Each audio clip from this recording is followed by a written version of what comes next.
Hey, ladies and gentlemen, welcome back to the channel. As always, it is Nick here, back with your daily crypto news and analysis. And today we're going to be talking about Ripple and XRP, so let's just dive in. And let's start off with this tweet here from Lerziet. But before we jump on in, I just want to ask, how's everybody's weekend going? How's everybody's day or night? I'd love to hear from you guys. Honestly, this weekend has been pretty slow, except for Casper's price chart. I mean, if you guys have been watching Casper, it's been absolutely insane. We're going to be talking about that in a later video today, most likely, if I get some time. But yeah, I really want to talk to you guys about the 60 more days that Jeremy Hogan hinted at and what it really kind of means. I also want to talk to you guys about more things happening with the CFTC and all that kind of stuff. But let's start off with this tweet here. And we do see this is no conspiracy. The SEC Gov not only wants to exclude people with less than $10 million investing in pre-IPOs, which are the best way to get rich. Gary also wants only these multimillionaires to be able to own and trade crypto. You do realize that this is most likely not in the best interest of mere mortals. I don't know if he meant morals, but it's all good. We do see the SEC plans to 10x the definition of accredited investor. So this is all the way up to $10 million. It would make it even harder for ordinary people to invest in startups. This is absolutely disgusting. Listen, from day one, I believe that this was the SEC's goal, is to cut out the individuals trying to make it. They want you to be stuck in the rat race. They want you to be stuck in the 9 to 5. They don't want you to achieve financial freedom. It's ridiculous.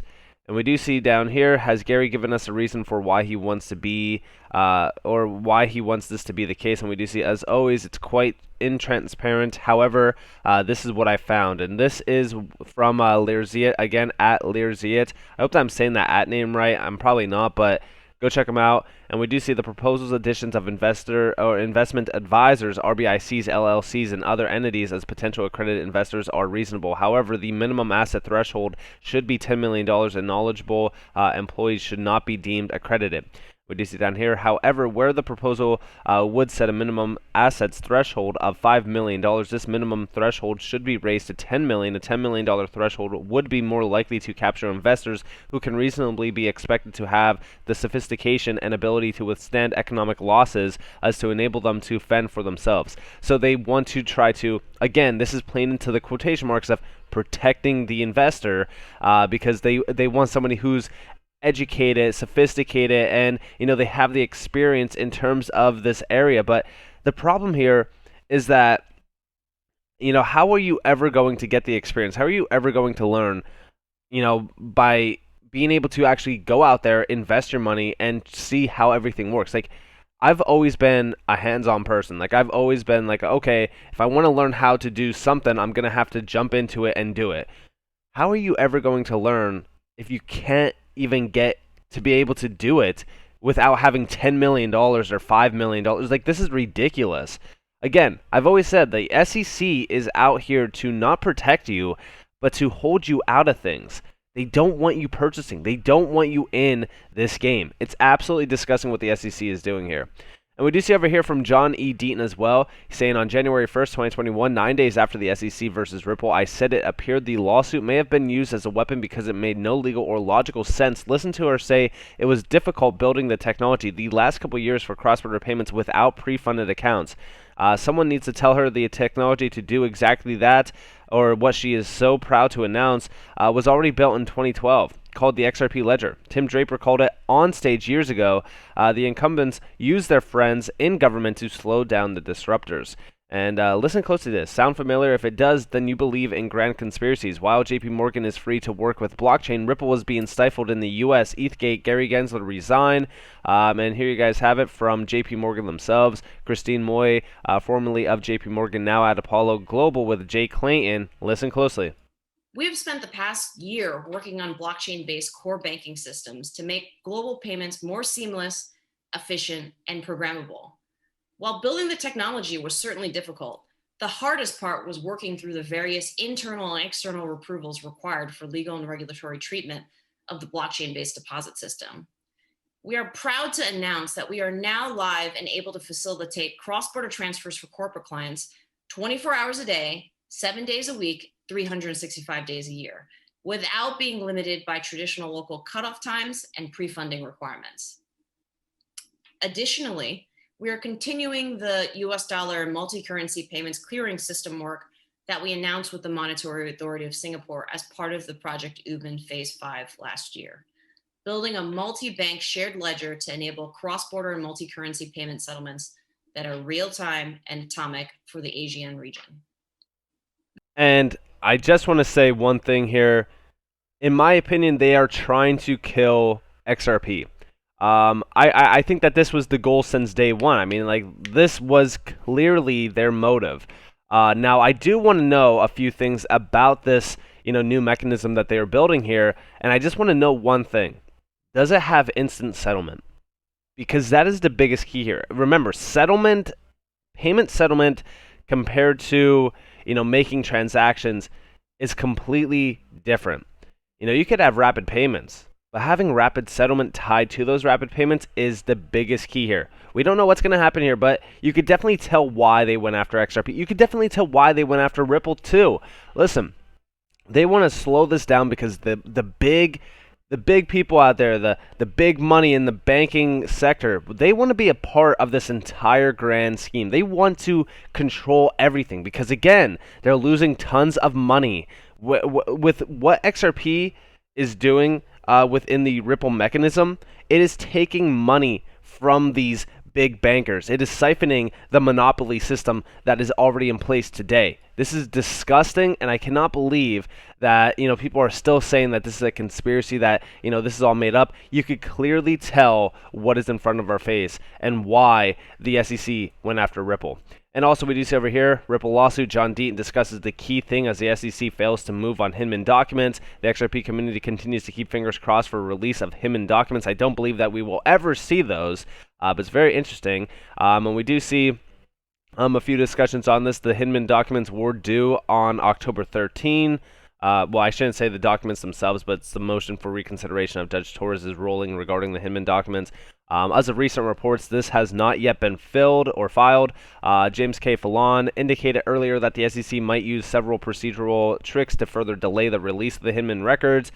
We'll most likely see that. And then we do see, according to Jeremy Hogan, an appeal of the judge's decision would be due 60 days from the ruling. And this is that 60 days sort of idea. We do see also the SEC.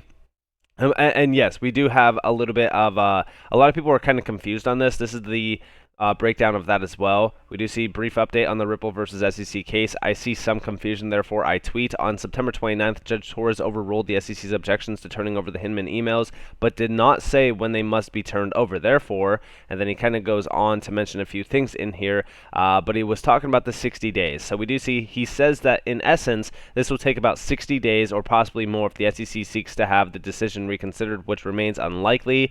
If the SEC were to file a motion for reconsideration of Judge Torres' ruling on the SEC objections regarding the Hinman documents, this was expected to be due yesterday, October 13th, per updates provided by James K. Fallon. Now, does this mean that we will see a settlement within 60 days? No, I don't believe that that is the case. In fact, I told you guys that we could also see this entire lawsuit kind of be dragged on a little bit longer. I do believe that I want to say by June of 2023, we will see a full-on update in this case. And a lot of people think that that is me fudding. You got to understand that these things do take time. It could happen way sooner. It could happen next week, next month. We don't know what's going to happen here.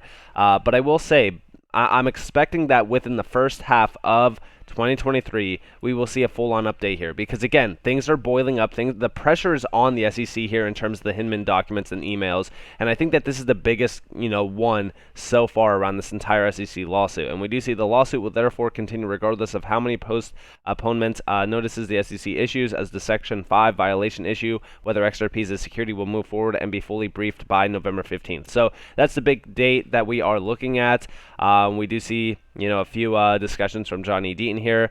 As I've said, XRP holders never want to see Judge Torres' role on the fair notice defense. If she does, it is because she decided that XRP is or was a security. For Ripple, the FND is akin to being an insurance policy. It only comes into play if Ripple loses on the security issue. And this is the fair notice defense, if you guys didn't know.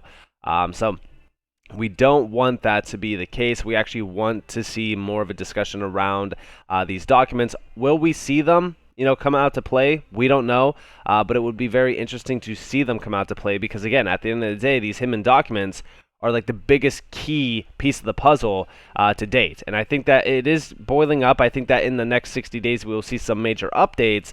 Will we see a settlement? Not likely, but we definitely will be keeping a close eye on things and updates, being pushed around. And also, I just want you guys to understand that crypto itself is in the mouth of every major individual out there in terms of the elitist, in terms of the politicians. We do see from XRP Crypto Wolf, crypto is playing a major role in upcoming midterms. I completely agree. I think that in terms of regulations, this is the biggest area to focus on around crypto, because remember, crypto itself is starting to see a major spotlight being put on it. And it really kind of started back in 2020, really kind of morphed into reality in 2021, and now in 2022, it's been everywhere. And, anyone knows what, crypto is at this point. And we do see midterms are coming up, and cryptocurrency voters could be why some lawmakers are in office and others are in the outside looking in. And typically, voters will only vote towards party lines, but in recent years, political scientists have noticed some voters have ventured outside of their political affiliation in order to vote for someone who is pro-crypto. And yeah, I think that this is the case. I think that cryptocurrency, those individuals that do own cryptocurrency, will be voting for people who are pro-crypto, because we don't want another SEC situation here.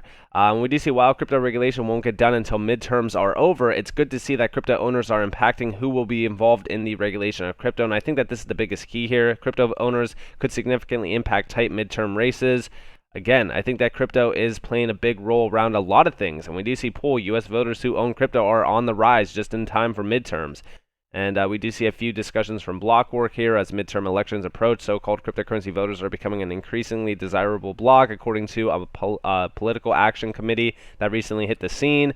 I think that when we really kind of look at this, it's going to continue to grow, but we actually do see a few statistics here. Crypto voters who described as voters who own or are considering owning digital assets make up 44% of voters across the U.S. A subset of 17% of voters already own crypto, according to the poll. So that's a big, substantial amount.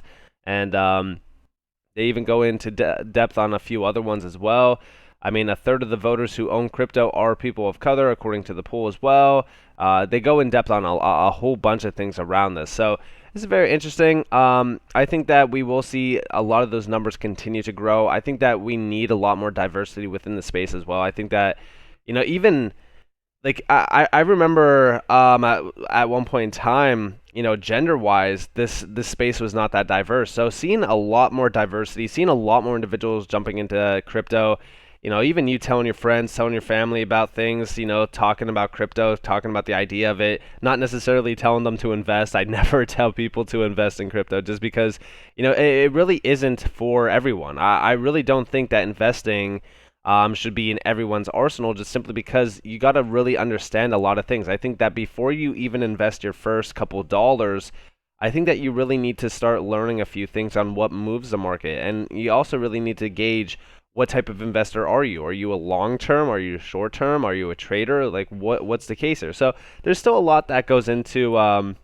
being a crypto investor. But I do think that investments should be in everyone's arsenal simply because it does provide a lot more financial backing. I think that it could open the doors for a lot more financial freedom, but you definitely need to learn a lot more before you take that dive in and invest your first couple dollars. I think that investing, everyone should be learning about it. I think that everyone should be learning about financials and pretty much everything around finances. Sorry. And I think that in terms of finance itself, I think that crypto will play a big role going forward around finance. In terms of like fintech, we were already kind of seeing it move massively into the financial sector. We've talked about this with AOBT. I mean, AOBT is in on the London Stock Exchange. LCX is doing some pretty cool things in terms of tokenization around the stock market. I mean, things are moving rapidly around the space, and I'm telling you, definitely study finance, study, crypto, study what makes the market move, study what you want to be in terms of this market. A lot of people are just holding assets, waiting for a specific price, and that's fine, but sometimes those prices never morph into reality. So you got to understand when and where to take profit, and what is the biggest indicator of you, needing to or should take profit. So again, It's all a big game that you need to really kind of study and understand. Very similar to anything else out there. So with all that in mind, I hope that you guys enjoyed this. If you guys did, definitely leave a like, subscribe, turn notifications on if you guys have more free content. You guys are more than welcome to follow me on Twitter and join the free Discord down in the description below. As always, up to you all. Have a beautiful day, beautiful night, wherever you guys are in this beautiful world. It's been Nick. Peace out, guys.